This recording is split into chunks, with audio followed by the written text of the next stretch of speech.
অবিশ্বাস্য হলেও ইরানের ভেতরে বসেই ঘাতক ড্রোন তৈরি করত ইসরায়েলি গোয়েন্দারা। সম্প্রতি এমন এক গোপন ভবনের খোঁজ পেয়েছে ইরানের নিরাপত্তা বাহিনী। ইরানের ভেতরেই ইসরায়েলি গুপ্তচরেরা বাসা বেঁধেছে ঠিক ক্যান্সারের মতো, আর এসব বিশ্বাসঘাতকদের হাতেই ইরানের সবচেয়ে বড় ক্ষতি হয়েছে। এক এক করে সরিয়ে দেওয়া হচ্ছে সামরিক বাহিনী প্রধান ও পরমাণু বিজ্ঞানীদের। ইরানি আধা সরকারি সংবাদ মাধ্যম তাসনিম নিউজ এজেন্সি দাবি করছে, দেশটির নিরাপত্তা বাহিনী ইরানের মধ্যেই একটি ইসরায়েলি ড্রোন তৈরির কারখানা খুঁজে পেয়েছে। এটি একটি 3 তলা ভবন, যেখানে গোপনে ড্রোন তৈরি করা হতো।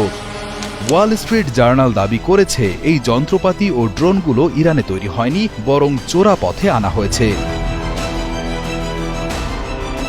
ভবনটিতে ড্রোন তৈরি ও মজুত করা হতো। এছাড়া 200 কেজিরও বেশি বিস্ফোরক ও হোমমেড বোমা বা ঘরে তৈরি বিস্ফোরক পাওয়া গেছে। নিরাপত্তা বাহিনী কারখানাটি সিল করে দিয়েছে এবং আরও তদন্ত চলছে। তাদের মতে এটাই একমাত্র নয়, ইরানের ভেতরে আরও এমন অনেক জায়গা থাকতে পারে বলে সন্দেহ করা হচ্ছে এবং সেগুলোর খোঁজে কাজ করছে নিরাপত্তা বাহিনী।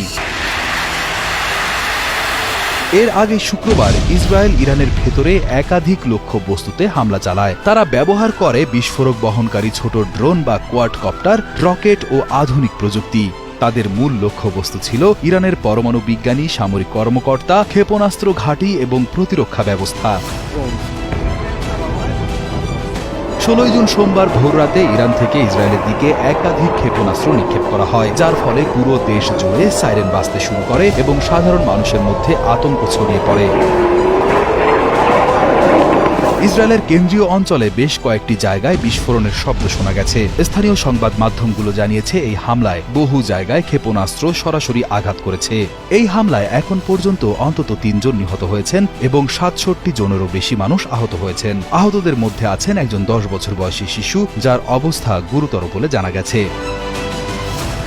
ইসরায়েলের স্বেচ্ছাসেবী চিকিৎসা সংস্থা ইউনাইটেড হার্ট জালাহ জানায়, তারা কেন্দ্রীয় ইসরায়েলের 3টি ভিন্ন ভিন্ন এলাকায় আহতদের চিকিৎসা সেবা দিয়েছে। ইসরায়েলের পেতাহ টিকভা শহরের পৌর কর্তৃপক্ষ জানিয়েছে, সেখানকার একটি ভবনে সরাসরি ক্ষেপণাস্ত্র আঘাত হানে, যা ভবনটির বেশ ক্ষতি করেছে। এছাড়া ইসরায়েলি পুলিশ জানিয়েছে, রাজধানী তেল আবিবেও 2টি স্থানে ক্ষেপণাস্ত্র পড়েছে। ইসরায়েলের আকাশ প্রতিরক্ষা ব্যবস্থা আয়রন ডোম বেশ কিছু ক্ষেপণাস্ত্র মাঝ পথেই ধ্বংস করতে সক্ষম হলেও কয়েকটি মিসাইল লক্ষ্যভ্রষ্ট না হয়ে আঘাত হানে, যার ফলে হতাহতের ঘটনা ঘটে।